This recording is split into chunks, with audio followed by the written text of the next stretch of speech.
Hi hello welcome to our channel. నేను మీ సిరి. ఈరోజు మనం చెప్పుకోబోయే కథ ఇష్టమైన సకుడ పార్ట్ 147. కథలోకి వెళ్ళే ముందు లైక్ చేయడం మర్చిపోకండి. నువ్వే ప్రేమించి నీకు నచ్చి పెళ్లి చేసుకున్నావు. మీ పెళ్ళప్పుడు ఆ అబ్బాయి అయితే అంత ఇష్టపూర్వకంగా ఉన్నట్టు నాకైతే అనిపించలేదు. మీ మావయ్య గారు మీ ఇద్దరు పెళ్లి చేశారు అనగానే ఆమె ఒక్కింత ఆశ్చర్యంగా చూసింది. నేను ఒకసారి అతనితో మాట్లాడాలంది. దానికి నా పర్మిషన్ ఎందుకు? నీ దగ్గర ఫోన్ ఉందిగా, ఫోన్ చేసి రమ్మని వస్తాడు అని ఆవిడ ఆ విషయం చాలా మామూలుగా చెప్తుంటే వేదకి ఒళ్ళు మండింది. ఆల్రెడీ వాళ్ళిద్దరికీ గొడవ అయిందని తన తల్లికి తెలుసుగా. అదేలే, తనే గొడవ పెట్టుకుందని తెలుసు, ఫోన్ చేయమంటుంది, తనెలా పిలవగలదు అనుకుంది వేద. అమ్మా, నేను చేయలేను, నువ్వెళ్ళి పిలు అన్నది కోపం దాచుకుంటూ. నేనా? నా వల్ల కాదు. నువ్వన్న మాటలకి ఈ ఇంట్లో ఉండడమే ఎక్కువ. మంచోడు కాబట్టి నాతో మర్యాదగా ఉంటున్నాడు. ఇంకొకడైతే నిన్ను నన్ను మీ నాన్నని ముందు బయటికి పొమ్మనేవాడు అని అంది యమున. అమ్మా, నువ్వేదో మనకి ఇల్లు లేనట్టు దిక్కులేని వాళ్ళన్నట్టు మాట్లాడుకో. వేద కోపంగా అరిచింది తల్లి మీద. దిక్కులేని వాళ్ళని చెప్పట్లేదు, నా కూతుర్ని ఎక్కడ వదిలేస్తాడేమోనని భయంతో చెప్తున్నాను అంది యమున. నాకు పిచ్చి లేపకో. నీకెందుకు భయం? నేను బ్రతకలేనా అంది వేద. ఇదిగో, ఈ నోటి దుర్స తగ్గించుకో. నీతో మాట్లాడడానికి అతని పని మానుకుని రానవసరం లేదు. ఎప్పుడో వస్తాను నిన్ను చూడ్డానికి, అప్పుడే మాట్లాడు అని గట్టిగా చెప్పింది యమున. వేద కోపం, అసహనం, ఉక్రోషం అన్నీ ఒక్కసారిగా పొంగుకొచ్చాయి. తన్ని ఎవరు అర్థం చేసుకోరు. తన తల్లి కూడా అతనికే సపోర్ట్. అతను అభిమానం గల వ్యక్తి. ఈసారి మాట జాగ్రత్తగా రానివ్వు. పనిలో పని మాట విసిరి తన పనిలో పడిపోయింది యమున. నిజంగానే ఆ రోజు తను మరీ ఎక్కువ వాగిందా? చచా, వేద తలపట్టుకుంది. మనం వైజాగ్ వెళ్దాం ఓసారి, ధరణి గగన్ని రిక్వెస్ట్ చేస్తోంది.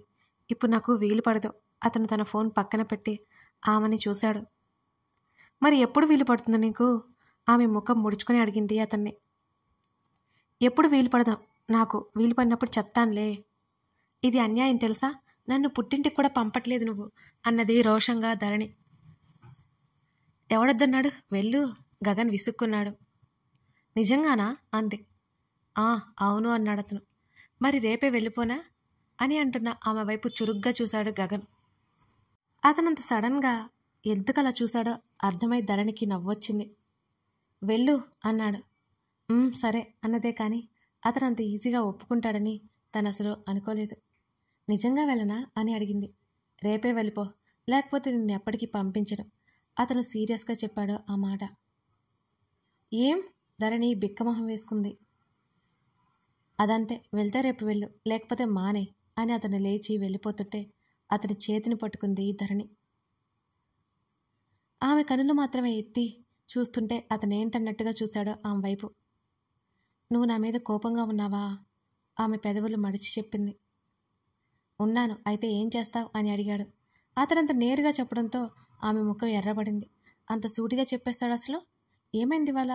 వచ్చిన దగ్గర నుంచి తనతో సరిగ్గా లేడు కూడా. అతని ఫోన్ అక్కడ పెట్టి ఒళ్ళు విరుచుకుంటూ బాల్కనీలోకి వెళ్ళిపోయాడు గగన్. మేఘన్ నుంచి ఫోన్ కాల్ రావడం ధరణికి ఒక్కసారిగా విసుగొచ్చింది. అతను చాలాసార్లు చెప్పాడు ఆమె కేవలం తన ఫ్రెండే అని. ధరణి ఫోన్ తీసుకొచ్చి విసురుగా అతని చేతిలో పెట్టి వెళ్ళిపోతుంటే ఆమె మెడ చుట్టూ చేయేసి దగ్గరికి లాక్కున్నాడు గగన్. నాకు నిద్రొస్తుంది ఆమె కోపంగా చెప్పింది. ఆమె కోపాన్ని చూసి అతను ఎంజాయ్ చేస్తూ వెయిట్ చేయి. అతను కాల్ లిఫ్ట్ చేసి చెవి దగ్గర పెట్టుకున్నాడు. ధరణికి ఒళ్ళు మండింది. ఆమె ఏదో మాట్లాడబోయేలోపు ఆమె పెదవుల మీద ముద్దు పెట్టుకుని దూరం జరిగి మేఘా అన్నాడు గగన్. ఒక క్షణం విస్తుపోయి పెదవులు తడుముకుని గగన్ చేతిని తీసేసింది. తన ముందే ఇంత ధైర్యంగా మాట్లాడతాడు? మేఘా కాదు అని అంటున్న ప్రణతి గొంతు వినగానే గగన్ ముఖం చిట్లించాడు. గగన్ చేతిని విడిపించుకొని ఆ ప్రయత్నంలో ఉంది ధరణి. కానీ ఆ మాటలు సన్నగా వినిపిస్తుంటే ఆమె కదలక ఆ మాటల మీద దృష్టి పెట్టింది. నువ్వు మా మేఘని మోసం చేశావు గగన్, మోసం చేశావు. ఇదేమో నీకోసం పిచ్చిదైపోయింది. నువ్వేమో పెళ్లి చేసుకుని హ్యాపీగా ఉన్నావు అని కోపంగా చెప్పి నీ వల్ల, కేవలం నీ వల్ల అది ఇక్కడి నుంచి వెళ్ళడానికి ఏర్పాట్లు చేసుకుంటుంది. అది ఇండియాలో ఉండాలి అనుకుని వచ్చి నీ వల్లే మళ్ళీ వెళ్ళిపోతుంది. దాని నవ్వుని నువ్వే పాడు చేశావు. ఇద్దరు తిరిగారు కదా బాగానే, దాన్ని ఎందుకు మోసం చేశావు నువ్వు? దాని జీవితం నాశనం చేశావు అనే ప్రణతి అంటున్న అరుపులకి ధరణికి స్పష్టంగా వినిపిస్తుంటే కొయ్యబారిపోయినట్టు అయింది ధరణి పరిస్థితి. ఏంటి, ఏం మాటలు రావట్లేదా అని వెటకారంగా అడిగి, నువ్వు చేసిన మోసాలు బయటపడుతుంటే సౌండ్ ఎక్కడొస్తుందిలే నీకు అని అరిచి, మా మేఘని ఇలా చేసి నిన్ను వదిలిపెట్టను అని చెప్పి మేఘన వస్తున్న అలికిడి రావడంతో వెంటనే కాల్ కట్ చేసి Gagan number recent contact list నుంచి డిలీట్ చేసింది ప్రణతి. ప్రణతి చేతిలో తన మొబైల్ చూడాలి. అలా చూడగానే మేఘన బ్రుగుటి ముడిపడింది. నా ఫోన్తో నీకేం పని? మేఘన సీరియస్గా అడిగింది. మన పిక్స్ చూస్తున్నా మేఘా అని నవ్వింది ప్రణతి. మొబైల్లో లేవు, ఇటివ్వు అంటూ ఫోన్ లాక్కుంది మేఘన. అప్పటికే మేఘన నుంచి మేఘన కలిసి దిగిన ఫొటోస్ అన్నీ కొట్టేసింది ప్రణతి.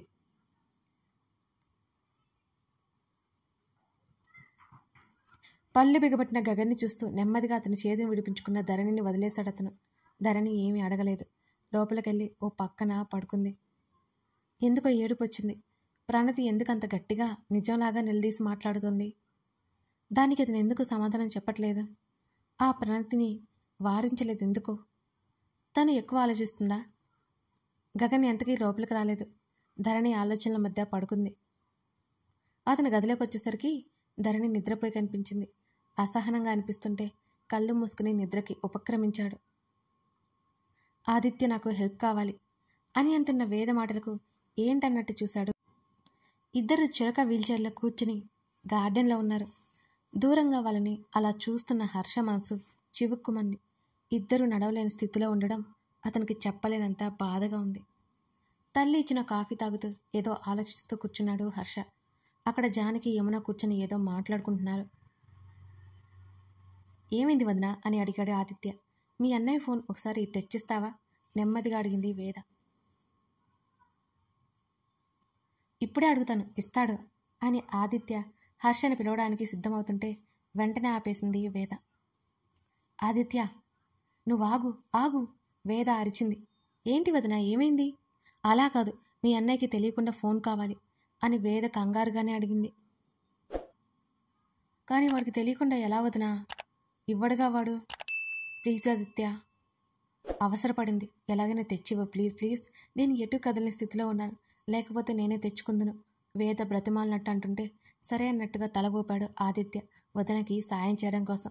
అయితే నువ్వు కాసేపు అన్నయ్యతో మాట్లాడుతూ ఉండాలి అని అన్నాడు ఆదిత్య. వాళ్ళిద్దరి మధ్య జరిగిన సంఘటన చెప్పకుండా అలాగే అన్నట్టు తల ఊపింది వేద. వేద అలాగే సూర్యోదయం చూస్తూ కూర్చుంది. ఆదిత్య వీల్చైర్ తోసుకుంటూ వెళ్ళిపోయాడు. అనయ్య వదిన ఒకటే ఉంది, నువ్వు వెళ్ళు అని మొబైల్ చూసుకుంటున్న హర్షతో చెప్పాడు ఆదిత్య. ఆంటీ మీరు వెళ్ళండి, ఇక కూర్చోలేదేమో అని హర్ష యమునకు చెప్తుంటే, ఆంటీ మమ్మీ మాట్లాడుకుంటున్నారు కదా అనయ్య నువ్వు వెళ్ళు అంటూ గబుక్కున హర్ష చేతిలో మొబైల్ లాక్కున్నాడు ఆదిత్య. ఇక హర్ష అందరూ ఉండడంతో ఏం చెప్పలేకపోయాడు. మౌనంగా నడుచుకుంటూ వేద దగ్గరికి వెళ్ళిపోయాడు. దిగాలకు కూర్చొని ఎటో చూస్తున్న ఆమె ఎదురుగా వచ్చాడు హర్ష. లోపలికి తీసుకెళ్లాలా? హర్ష అడుగుతుంటే అవునన్నట్టుగా తల ఊపింది. మెల్లిగా పంకించింది వేద. ఆమె వీల్చైర్ని తోసుకుంటూ లోపలికి తీసుకెళ్లిపోయాడు హర్ష. వీల్చైర్ల నుంచి నెమ్మదిగా బెడ్ మీదకి చేర్చాడు. అతని మెడ చుట్టూ చేతులు వేసి అతన్నే చూస్తోంది వేద. అతను ఆమె వైపు అస్సలు చూడలేదు. అతని ముఖంలో భావము ఏమితో కనిపించడం లేదు. నెమ్మదిగా ఆమెను పడుకోబెట్టాడు. అతని చొక్కాని పట్టుకుని ఆమె చేతిని విడిపించుకుని వెనక్కి తిరిగి వెళ్ళిపోయాడు హర్ష. వేటగాడి బాణం దెబ్బకి విరవిల్లాడుతున్న పిచ్చుక పిల్లలా అయిపోయింది ఆమె మనసు. హర్షటి వెళ్ళగానే గబగబా ఫోన్ తీసుకొచ్చిచ్చాడు ఆదిత్య. వదినా అన్నయ్య ఫ్రెష్ అవ్వడానికి వెళ్ళిపోయాడు, నీకు ఎక్కువ టైం లేదు అని చెప్పి ఆదిత్య బయటికి వెళ్ళిపోయాడు అక్కడి నుంచి. వెంటనే హర్ష మొబైల్ ఓపెన్ చేసింది వేద. లాక్ ఎలా గుర్తుందో తనకే తెలియట్లేదు. హోమ్ స్క్రీన్ మీద వాళ్ళిద్దరి ఫోటో స్పష్టంగా కనిపిస్తోంది. వేద తల వెనక్కి వాల్చి గట్టిగా నవ్వుతుంటే ఆమె ముఖం వైపు నవ్వుతూ చూస్తున్నాడు హర్ష. ఆ ఫోటో చూస్తుంటే ఆమె పెదవులు అప్రయత్నంగా విచ్చుకున్నాయి. ఆమె ఫోను వాడినట్టు అవలేలగా అన్నీ చూస్తోంది. ఏవేవో ఫోటోలు వీడియోలు అన్నీ ఉన్నాయి. సీక్రెట్ గ్యాలరీ కూడా ఓపెన్ చేసింది. దాని పాస్వర్డ్ కూడా తనకి ఎలా తెలుసో వేదకి ఆశ్చర్యంగా ఉంది. అది కూడా ఓపెన్ చేసేసింది. నిజంగానే తను అతనికి భార్య అన్నట్టు ఎన్నో రుజువులు కళ్ళకు కనిపిస్తున్నాయి. ఏదో వీడియో ప్లే అయింది. ఇద్దరు ముందు కేక్ ఉంది. అది అతను టీంకి సెలెక్ట్ అయిన వీడియో ఉంది అని తెలిసినా వాళ్ళిద్దరూ ముద్దు పెట్టుకుంటున్న వీడియో. అది చూడగానే చెప్పలేనంత సిగ్గేస్తుంది ఆమెకి. ఆమె అరవడం హర్ష వినకుండా మరలా అదే పని చేయడం. ఆమె శరీరం ఒక్కసారిగా జల్లుమంది. తను అతనితో చాలా దూరం వెళ్ళింది అని వేదకి అర్థమవుతోంది. టక్కున అది క్లోజ్ చేస్తుంది. అయినా ఇలాంటివన్నీ ఫోన్లో దాచుకుంటే ఎవరైనా చూస్తే ఏంటి పరిస్థితి? ఆమె ఊరుకోలేదు. ఒక్కొక్కటి చూస్తోంది. ఆ ఫోల్డర్ మొత్తం వారిద్దరి పర్సనల్ పిక్స్, వీడియోస్తో నిండిపోయింది. ఆమెకు అవేం గుర్తు రావడం లేదు. పిచ్చి పట్టినట్టుగా ఉంది అతనితో అంత క్లోజ్గా ఉండడం. మరో వీడియో ప్లే చేసింది. హర్ష, చంపేస్తాను నిన్ను అని అంటున్న తన గొంతు వినిపిస్తుంది. తన మొబైల్లో చూసుకుంటూ జుట్టు సరి చేసుకుంటున్నాడు హర్ష. మొబైల్ని ఆమె దగ్గరగా తీసుకొచ్చాడు. ఆమె పక్కనే చేరి ఆమె జుట్టు సరిచేస్తూ వీడియో తీస్తున్నాడు. ఇదేం పిచ్చి నీకు? నువ్వే కదా ఎప్పుడో చెప్పావు కొన్ని మెమరీస్ దాచుకోవాలని. కళ్ళెగరేసి ఆమెను ముద్దు పెట్టుకున్నాడు హర్ష. అతన్ని ఒక్క తోపు తోసింది. ఫోన్ తీ ముందు అని ఆమె గట్టిగా అరుస్తుంటే, టెన్షన్ పడకు, అవి మన కోసం, మనిద్దరం మాత్రమే అంటూ కన్నెగీటాడు హర్ష. ఫోన్ పట్టుకుని నా దగ్గరికి వచ్చావంటే చంపేస్తాను ఆమె కోపంగా అన్నది అతను వీడియో తీస్తుంటే. ఏ క్రికెట్ బాలో తగిలి నా మైండ్ దొబ్బిందనుకో, ఇవన్నీ చూసుకోవాలా లేదా అని అతను ల్యాంప్ టేబుల్ మీద ఫోన్ పెట్టి ఆమె వైపుకి వచ్చాడు. పిచ్చి పిచ్చిగా మాట్లాడుకో. వేద కోప్పడింది అతని మాటకి. సరే సరే అంటూ నోటి మీద వేలు వేసుకుని ఆమె మీద వాలిపోతుంటే, నాకు నిద్రొస్తుంది, డిస్టర్బ్ చేయకు అన్నది వేద. చేస్తాను అంటూ ఆమె వీపు మీద దుప్పటి లాగి ముద్దు పెట్టుకున్నాడు. ఆమె కళ్ళు మూసుకుపోయాయి. హర్ష ఆమెతో మాట్లాడుతున్నాడు. కానీ అతని పెదవుల కదలిక ఆపనేలేదు. టక్కున వీడియో ఆఫ్ చేసింది వేద. ఆమె గుండె శబ్దం పైకి వినిపిస్తోంది. శరీరం అంతా సన్నటి చిరుచెమటలు అలుముకుంటున్నాయి. ఆమె చేతులు మరింత సన్నగా వణికిపోతున్నాయి. ఆమె తల పట్టుకుని ఏవేవో గుర్తు చేసుకోవడానికి చాలా ప్రయత్నం చేసింది. ఫోన్ ఆఫ్ చేసేసి అలాగే ఆలోచిస్తూ కూర్చుంది. హర్ష లోపలికి వచ్చాడు. ఆమె తల ఎత్తి చూసింది. నా ఫోన్ ఇక్కడుందా? ఆమెను చూడకుండానే చుట్టూ వెతుకుతూ అడిగాడు హర్ష. ఆమెను తీసుకొచ్చినప్పుడు అతను ఫోన్ ఇక్కడ మర్చిపోయాడనే ఆలోచనలో అతనున్నాడు. ఆమె ఒక చేత్తో ఫోన్ తీసి అతని వైపుకు పెట్టింది. ఆమె వైపు చూశాడు అప్రయత్నంగా. దేనికో బాగా కంగారు పడుతున్నట్టుంది. ఆమె ముఖం మీద అలుముకున్న చెమటలను చూస్తుంటే అతనికి అనుమానం వచ్చేసింది. ఎంత జాగ్రత్తగా కూర్చున్నా ఆమె కనులు మూసుకుపోతూ పక్కకి పడిపోతుంటే గబుక్కున పట్టుకున్నాడు హర్ష. ఆమె సగం కళ్ళతో అతన్నే చూస్తోంది. వేదా వేదా అతను కంగారుగా పిలుస్తున్నాడు. ఆమెను తన వైపుకు లాక్కొని మంచినీళ్ళు తాగిస్తున్నాడు హర్ష. వేద ఏమైంది అని అతను అడుగుతూనే ఆమె చెంపలు తడుముతున్నాడు. మమ్మీ మమ్మీ అతను అరుస్తున్నాడు. నేను బాగానే ఉన్నాను ఆమె నెమ్మదిగా చెప్పింది అతనితో. అతను ఊపిరి పీల్చుకుంటూ ఆమె వైపు చూశాడు. ఆమె చూపులు అలాగే అతని వైపే ఉన్నాయి.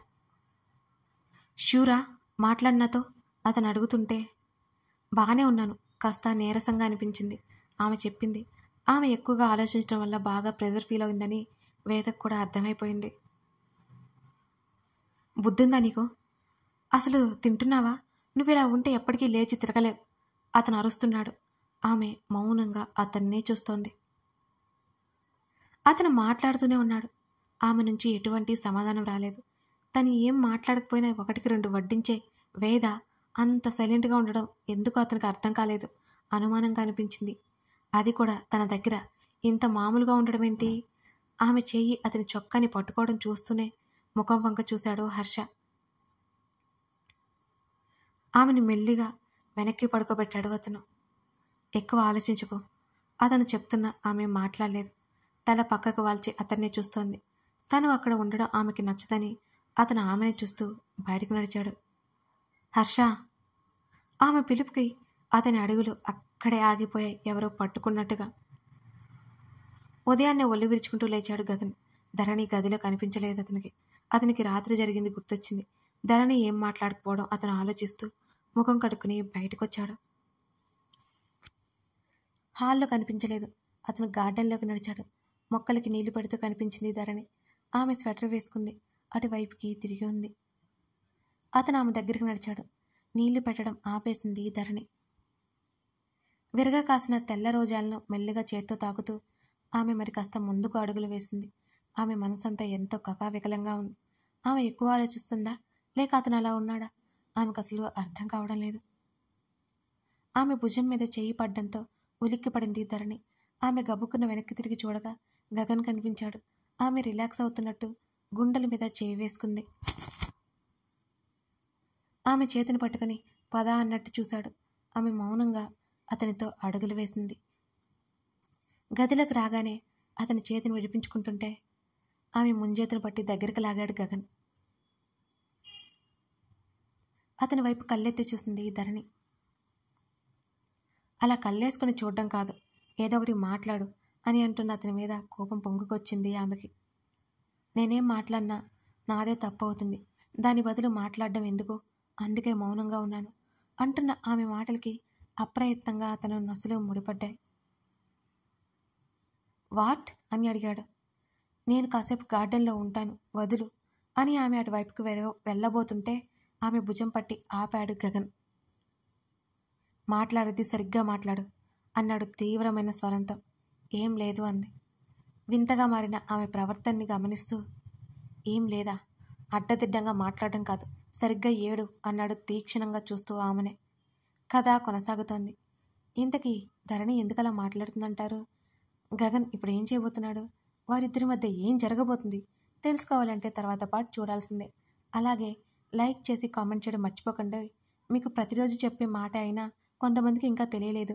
గివ్ అవే అండి. నేను మీకోసం మన సబ్స్క్రైబర్స్కి ఒక బహుమతి ఇవ్వాలనుకుంటున్నాను.